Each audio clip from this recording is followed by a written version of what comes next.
It was still dark early in the morning when my phone suddenly rang. Still groggy, I reached for the bedside table and checked the screen. It was a call from my sister-in-law. I looked at the clock. It was 6:30 a.m. What could it be so early in the morning? "Hello, Hillary? Is something wrong?" I answered the phone with my half-asleep voice. "Hey, Amy. Sorry, I had a little accident." My sister-in-law's voice sounded light and almost amused. "What? An accident? What do you mean?" I was instantly awake and jumped out of bed.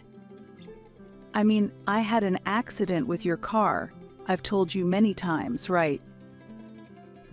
There was a hint of suppressed laughter in her voice over the phone. I was confused. Today was supposed to be a work day for both my husband and me. My car was in the driveway, and I always carried the keys. How could this be? "Wait a minute. How did you even get my car?" Before I could finish, she let out a laugh. "Sorry for the accident. But it wasn't on purpose, so you'll forgive me, right?" I was at a loss for words, unable to accept this reality, and my mind went blank. "My name is Amy. I am 28 years old and work for a company that manufactures automobile parts. I live with my husband, Nathan, who is a year older than me. I consider myself a quiet person, but others often tell me I am internally strong. I lived with my parents and grandfather until high school. My grandmother had passed away before I was born, so I never met her. My family has always been car enthusiasts, and I grew up surrounded by cars. My grandfather especially adored me. On days off, he would often take me driving and taught me about cars. My grandfather's catchphrase was, "One must take responsibility for oneself." This phrase is something I vividly remember him saying while stroking his beard. Naturally, I came to love cars as well and went to a university outside the state I grew up in after graduating from high school, where I currently work. On weekends, I visit dealers and rental car shops, enjoying drives in various cars, from compact cars to luxury vehicles. I first met my husband, Nathan, at a dealership. He was the first staff to serve me.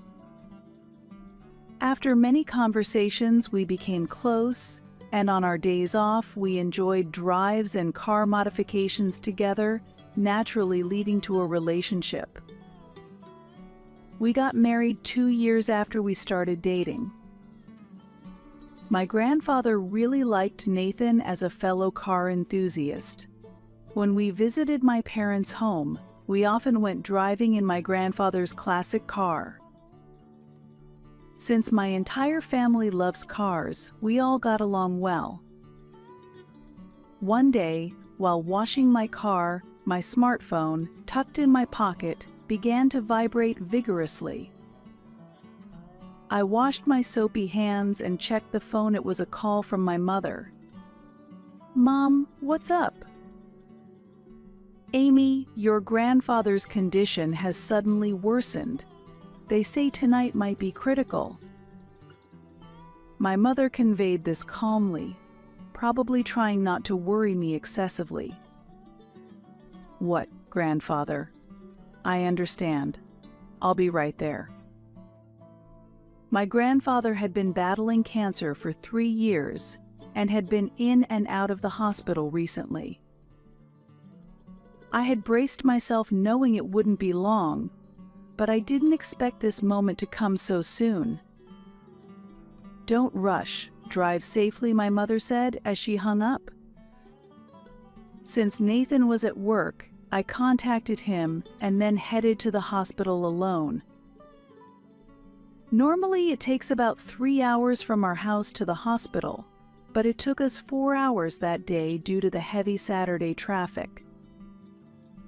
When I arrived at the hospital room, my grandfather seemed to have waited for my arrival before peacefully passing away with a serene expression. I gripped my grandfather's large hand and cried. His hand was as warm as when he used to take me for rides in his car. After a while, Nathan arrived, and as I was hunched over crying, he quietly rubbed my back without saying a word. His kindness made my tears unstoppable. After the funeral, my parents said they had something to tell us, so we stopped by their house.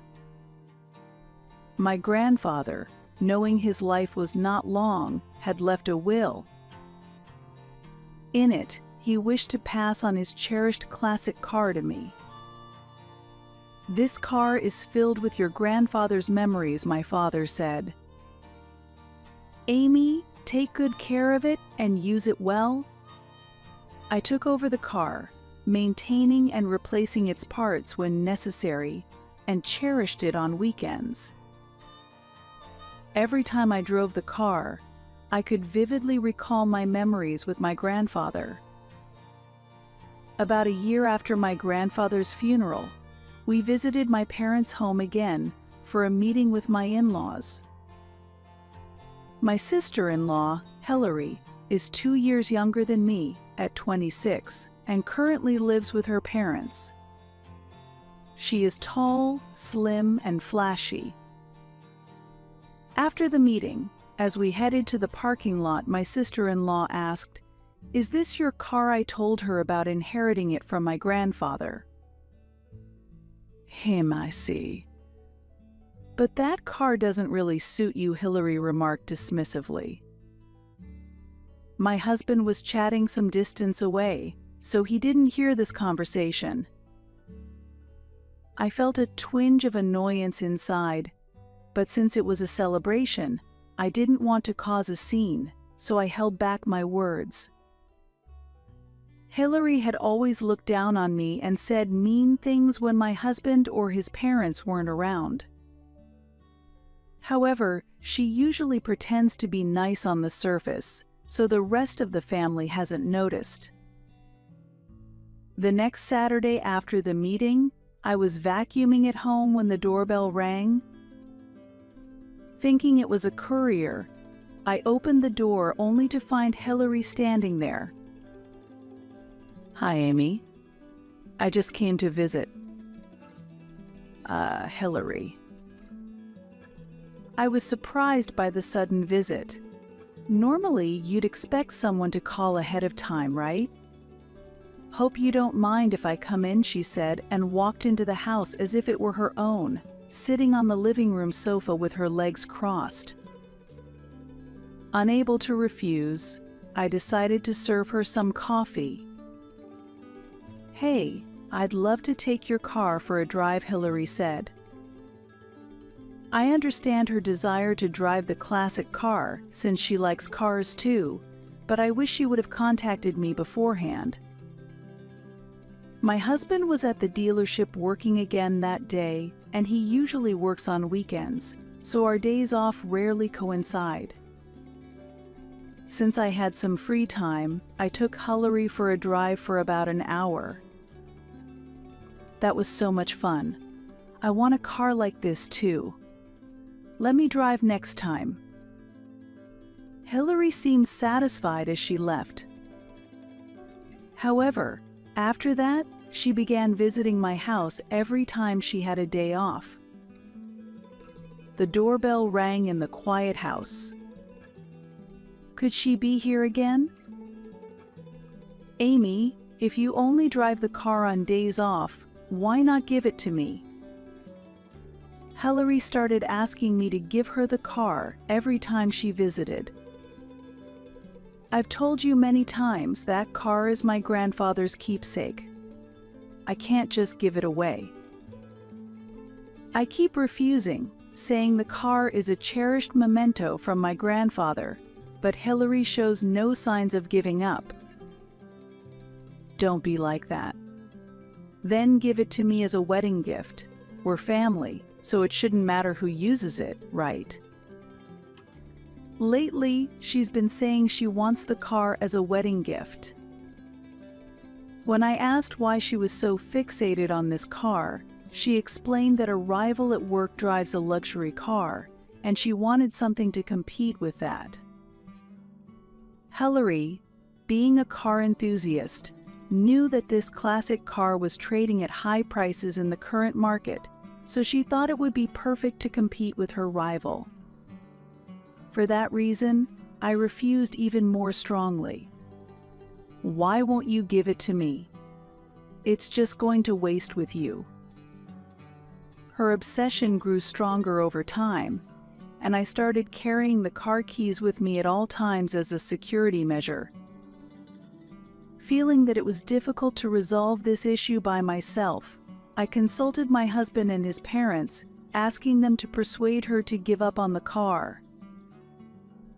After that, Hillary stopped coming to our house, and just when I thought I could relax, that incident occurred. I rushed to Hillary's location in a panic. There, my car was a wreck, having collided with a telephone pole. I always carried the keys, so how could this have happened? Fortunately, there were no injuries, including Hillary, but the bumper was completely destroyed, and there were marks on the door as if it had been hit with something hard. Could Hillary have hit it? Because the car was old, repairs would be expensive, and many parts that are no longer manufactured would make it essentially a total loss. As I stood there in shock, Hillary looked at me with a smirk. Sorry. It wasn't on purpose. Keep it a secret from my brother and our parents. We're family, so you'll forgive me, right? She showed no sign of remorse, rather. She seemed to enjoy my reaction. All right, I won't tell Nathan and the others, but how did you get my car keys, Hillary? I secretly switched them when I visited your house during Easter. My husband and I, wanting to show our appreciation, invite his parents every Easter for delicious food and drinks, and they stay at our house. This year, Hillary came too, and I couldn't just send her back alone, so she stayed, but it seems she switched the keys while I was in the bath. I never imagined Hillary would do something like this. It's your fault, Amy. I've been saying I wanted that car for so long, but you never gave it to me. Even my brother and dad scolded me for coveting someone else's property. I could have used that car more effectively. Hillary deliberately caused an accident knowing she couldn't have the car. It's unbelievable that someone would take and destroy someone else's precious possession. I was shaking with anger, clenching my fists tightly. Seeing my reaction, Hillary said with a smile, but it's also your fault for not noticing the keys were switched. This is a family matter, so let's call it a draw. Keep it a secret from the family. As Hillary walked away satisfied, I murmured softly, "Keep it within the family, huh?" After confirming she was gone, I immediately called the police. I took photos of the accident scene from all angles while waiting for the police and explained to the arriving officer that my car had been taken without permission and involved in an accident. I also had them confirm the marks of violence left on the car after the accident, and it was deemed malicious, so I filed a victim report. After returning home, I submitted a claim to the insurance company with the photos I had taken. Still seething with anger, I approached dinner time. It was quite sudden, but I ended up going to my in-laws' house and having a meal with my sister-in-law Hillary, my husband Nathan, and their parents. Hillary seemed anxious that I might bring up the car issue, but outwardly she was proceeding with meal preparations as usual. Then she even sported a disdainful smile. During the dinner preparations, the in-laws' landline phone suddenly rang. "Yes, hello," my mother-in-law hurried to answer it and then exclaimed in surprise, "What?" With a puzzled look, she handed me the receiver.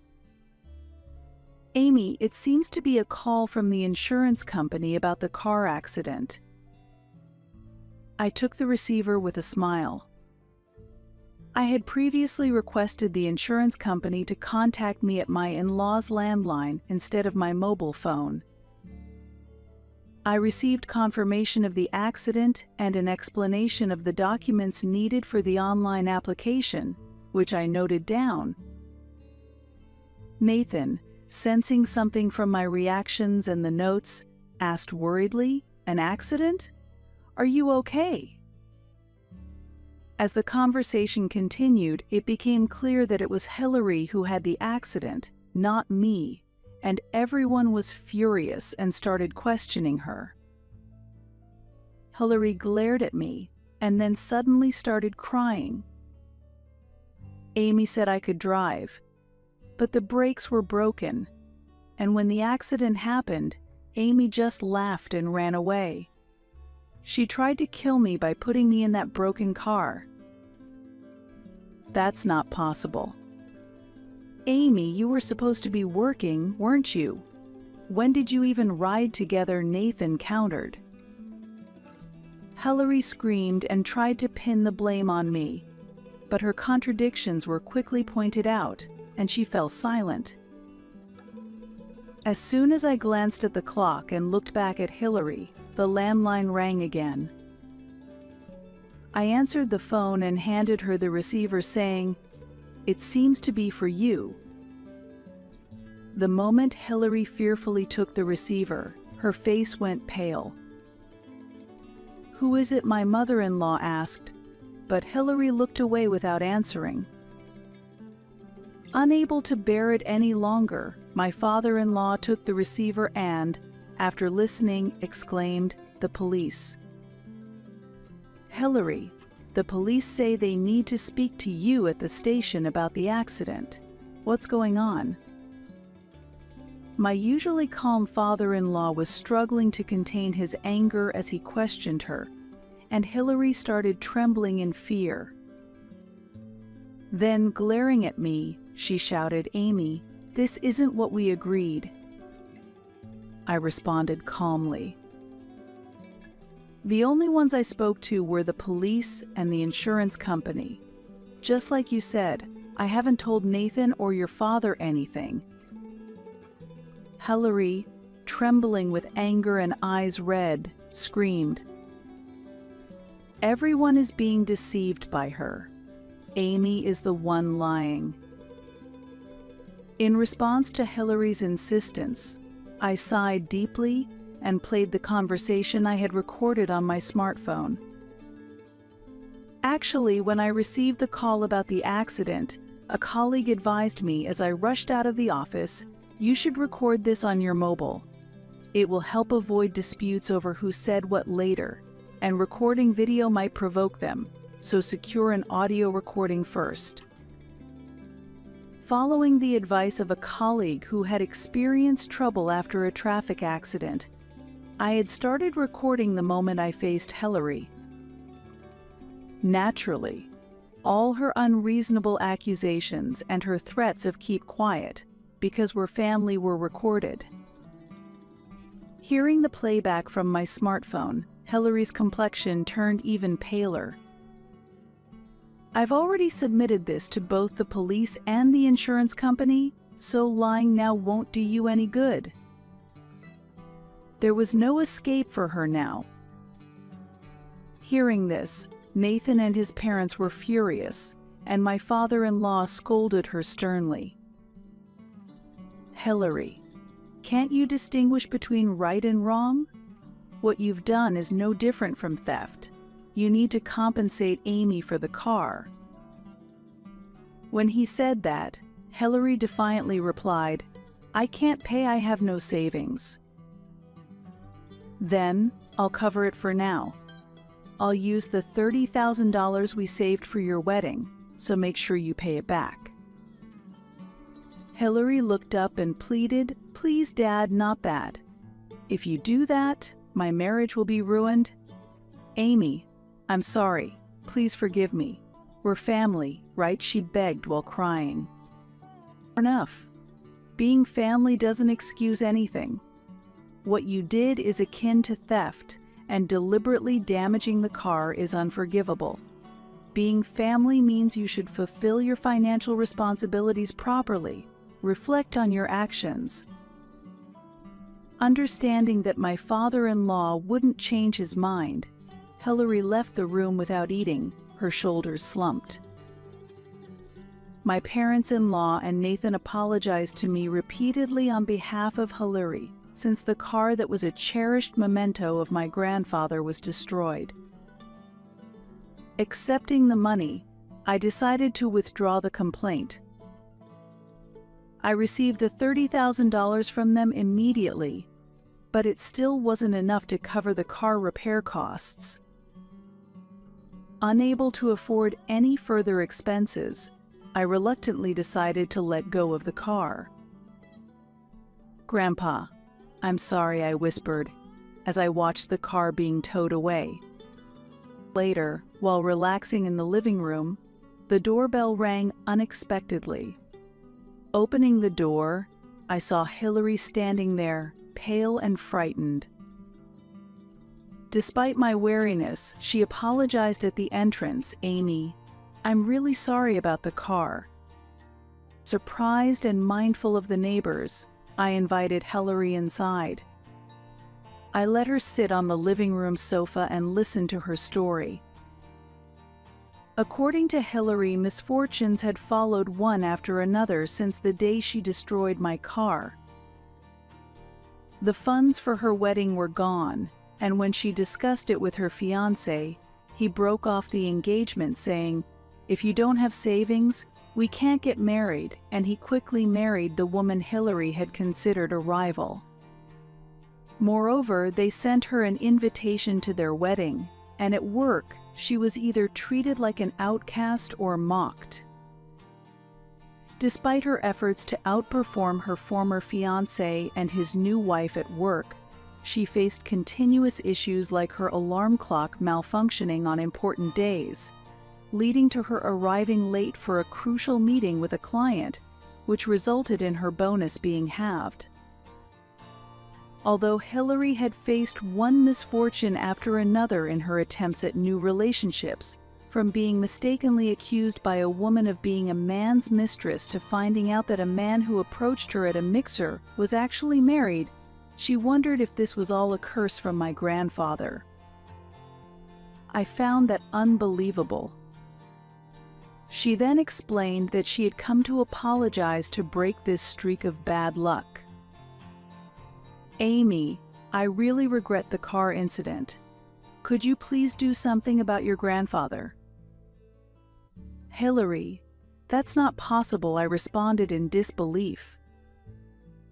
Hillary, driven to tears, pleaded, "I'm really cursed. Help me."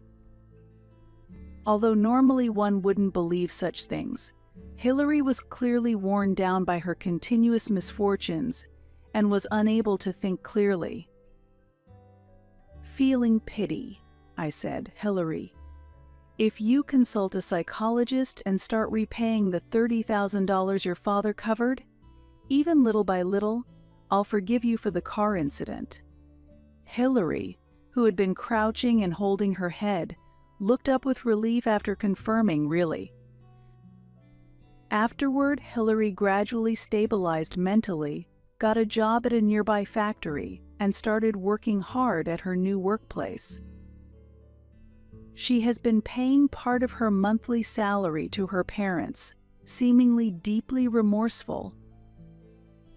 Though I had said I forgave her to resolve the situation, I hadn't fully forgiven her yet and hadn't met her since. According to Nathan, Hillary is scared of large, bearded old men.